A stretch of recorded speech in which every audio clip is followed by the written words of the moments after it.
Sambil menunggu kulit biawak kering, saya mengikuti kegiatan berburu ikan yang biasa dilakukan suku Wana. Sekarang saya sudah berada di Sungai Ula, di mana biasanya masyarakat di sini mencari ikan. Saat berburu, mereka memperhatikan kebiasaan ikan yang berenang melawan arus. Punya sudah terpasang sembari menunggu ikan yang tertangkap. Nanti kita akan memanah ikan ya Pak. Setelah ini di sebelah sana kita akan cari ikan dengan panah ya. Tidak hanya para lelaki saja yang biasa berburu maupun mencari ikan, tetapi juga para perempuannya. Jadi tidak hanya mengurus anak saja ya Ibu ya, juga ikut berladang dan juga mencari ikan ya Ibu ya. Iya.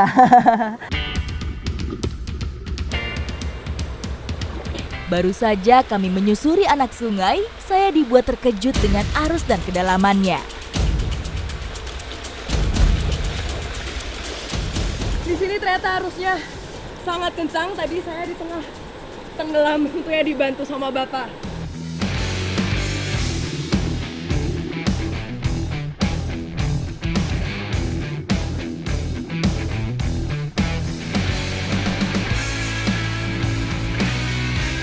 Wah, ibunya dapat 2 besar ya Bu ya?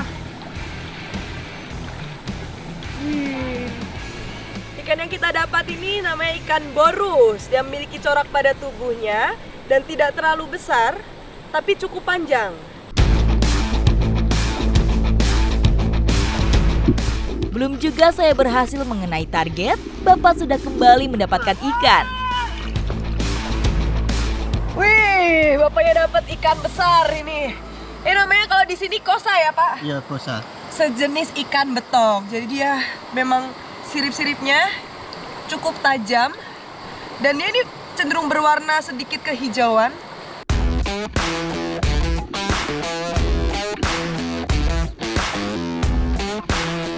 Wah, ibunya ternyata juga dapat nih ikan besar, ikan gabus.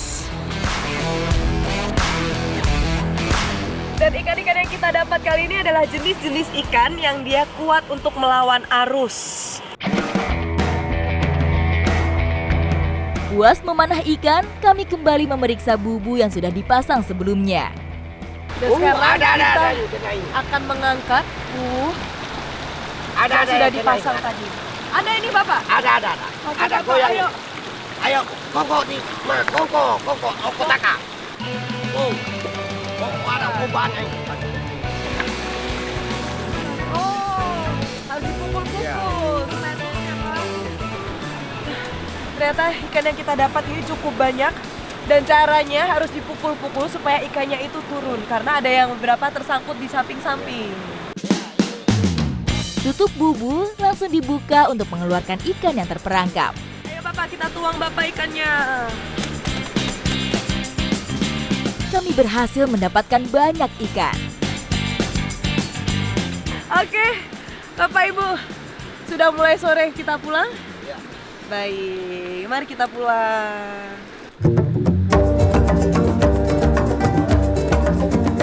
Setelah seharian beraktivitas, ikan hasil tangkapan saya olah untuk mengisi perut yang kosong.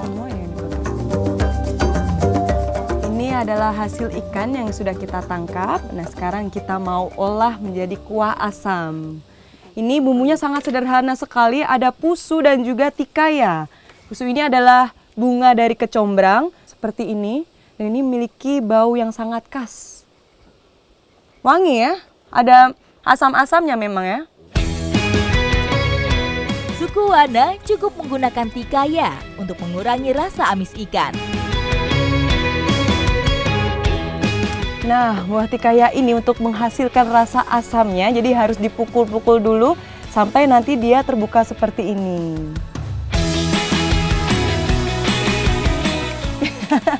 Susah ya?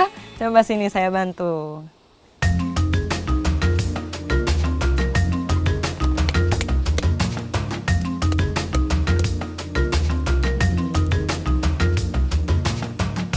Rasanya tikaya.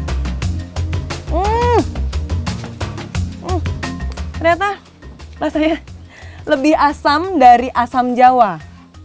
Cuma bedanya asamnya itu lebih cenderung ke asam-asam segar.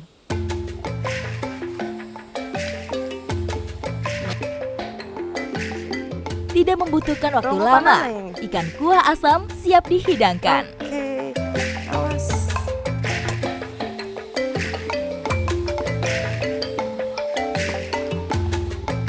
Aromanya wangi banget, segar karena dari kecombrang.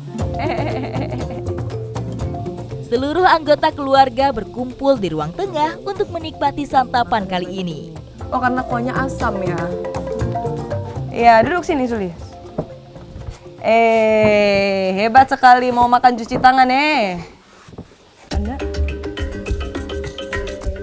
Makan bersama seperti ini merupakan cara masyarakat Wana menunjukkan keramahannya kepada tamu. Momen makan bersama seperti ini itu sangat-sangat sulit. Karena biasanya bapak pergi ke ladang dan yang lain berkebun, sedangkan anak-anak ini sudah berlarian ke sana kemari, bermain sendiri. Nah, mumpung seperti inilah, ini sangat kita nikmati. Temaram rembulan mulai menggantikan cerah mentari. Orang-orang suku Wana telah kembali dan berkumpul, beristirahat di rumah beratapkan rumbia. Ini dia suyu, alat penerang yang ada biasanya dipakai oleh orang-orang suku Wana. Ini terbuat dari pelepah pisang ya Bapak ya? Bukan, pinang. Pinang? Pinang. Oh, dari pelepah pinang. Di dalamnya ada juga dari damar. Nyala api obor cukup untuk menerangi gelapnya malam. Masyarakat Wana menggunakan waktu ini bersama orang-orang terdekat. Cantik sekali nih. Seperti inilah suasana rumah di malam hari. Biasanya mereka ini berkumpul pada malam hari setelah seharian penuh melakukan kegiatan. Biasanya bercerita dan juga biasanya ngapain Bapak? Bercerita saja ya? Iya. Masyarakat Wana tinggal dalam keluarga besar. Dari generasi ke generasi berkumpul pada satu rumah. Dan dalam satu rumah itu biasanya lebih dari 2 kakak. Jadi bukan hanya Bapak Ege aja keluarganya, tapi ada beberapa keluarga lagi. Tidur beralaskan tikar tanpa bantal dirasa cukup bagi masyarakat Wana. Kalau sudah malam, akhirnya saya akan tidur dan bermalam di sini ditemani dengan kakak Angel. Kasih masuk badan aja ini.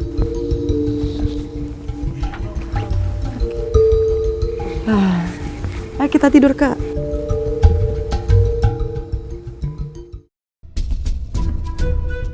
Mentari pagi telah menampakkan sinarnya.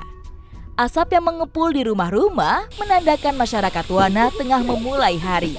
Selamat pagi, sebelum memulai aktivitas saya di pagi hari, saya bersama dengan kakak Angel akan bersih-bersih. Jadi kebetulan ada sungai di balik rumah ini. Biasanya mereka pakai untuk membersihkan diri sekalian untuk beraktivitas seperti mencuci baju.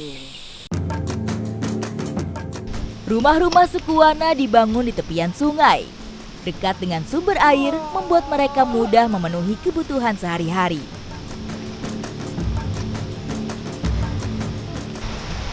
Akhirnya kita sampai di Sungai Kalimbatua. Wah, ini cakep parah sih. Airnya bening banget, masih jernih. Keindahan yang menandakan belum tercemarnya alam di sekitar penduduk Wana.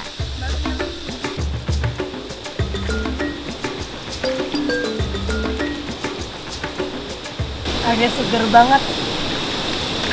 Wah, lagi pagi-pagi seperti ini dengan air yang sangat segar dan sangat jernih.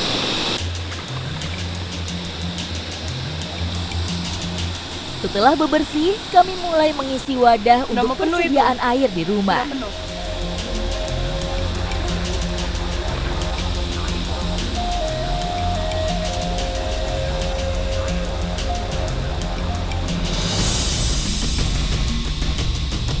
Sesampainya di rumah, kami menyiapkan sarapan sebelum memulai kegiatan di ladang. Dinding-dinding terbuka di bagian dapur, membuat asap perapian tidak terperangkap di dalam rumah.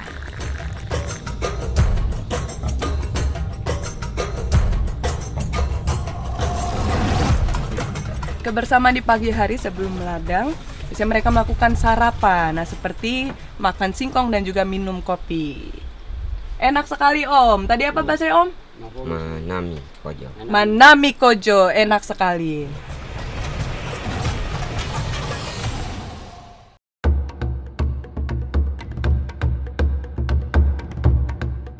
Selain mengandalkan hasil alam, masyarakat suku Wana memenuhi kebutuhan sehari-hari dengan berladang. Bercocok tanam merupakan salah satu cara masyarakat Wana itu melakukan kelangsungan hidupnya. Nah, kali ini kita akan menuju ke tempat dia biasa menanam dan itu ada di bukit yang di atas sana. Menyusuri lahan-lahan terbuka, kami masih harus berjalan lebih dari 1 kilometer sebelum sampai ke ladang. Bisa kita lihat kemiringan dari bukit ini ada sekitar 60 derajat. Dan untungnya tanah ini merupakan tanah yang gembur dan ada beberapa batu, jadi ketika naik ke atas masih bisa berpijak. Nilam menjadi andalan di sini karena memiliki harga atau nilai jual yang sangat tinggi. Nah, untuk panennya sendiri bisa dilakukan sampai 3 kali asalkan dengan cara tidak menghabiskan bagian batangnya itu sampai ke akar. Jadi akan bisa tumbuh kembali. Setelah setahun, nilam perlu ditanam ulang untuk mendapat kualitas terbaiknya. Turunnya juga harus berhati-hati karena lumayan serem. Ibu. Oh, dari bawah ya.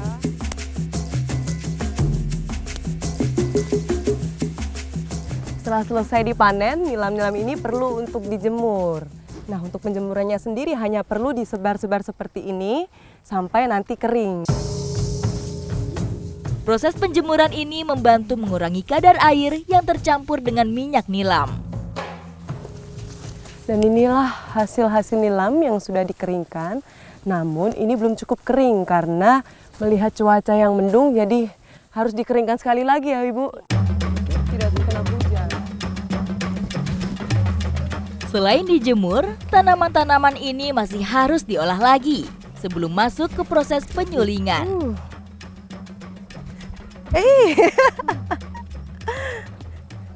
Saya seperti mau jatuh.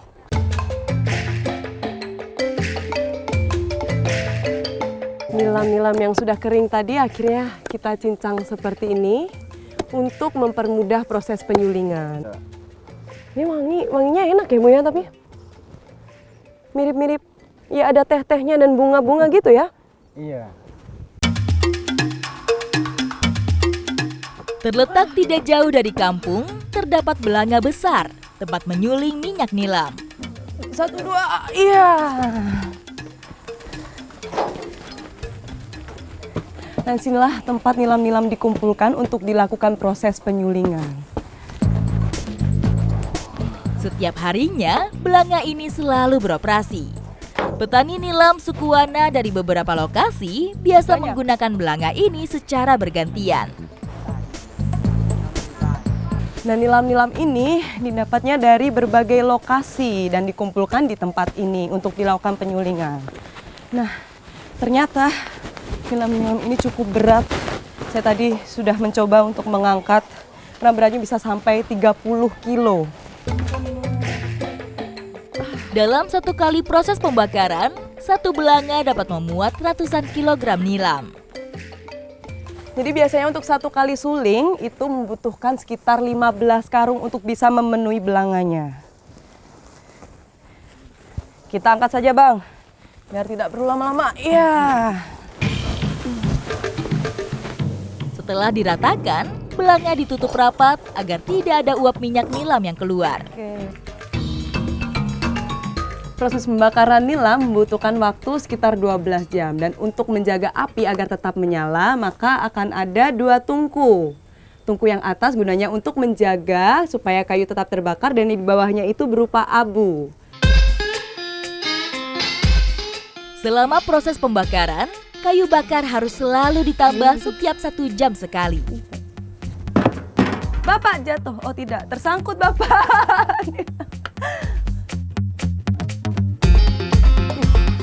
Dari proses pembakaran hingga menghasilkan minyak memakan waktu yang panjang. Seperti inilah hasil dari penyulingannya. Jadi akan keluar air dan juga minyaknya. Minyak-minyak ini masih harus disaring agar terpisah dari kandungan air. Nilam yang dijual sudah dalam bentuk minyak ini memiliki harga jual berkali-kali lipat.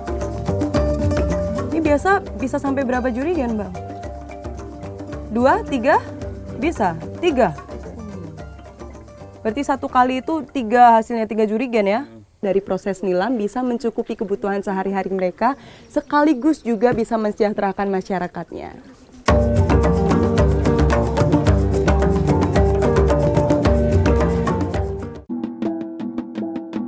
Tentunya untuk tradisi Mamago ini memerlukan ganda atau kendang. Nah, ini terbuat dari kulit biawak.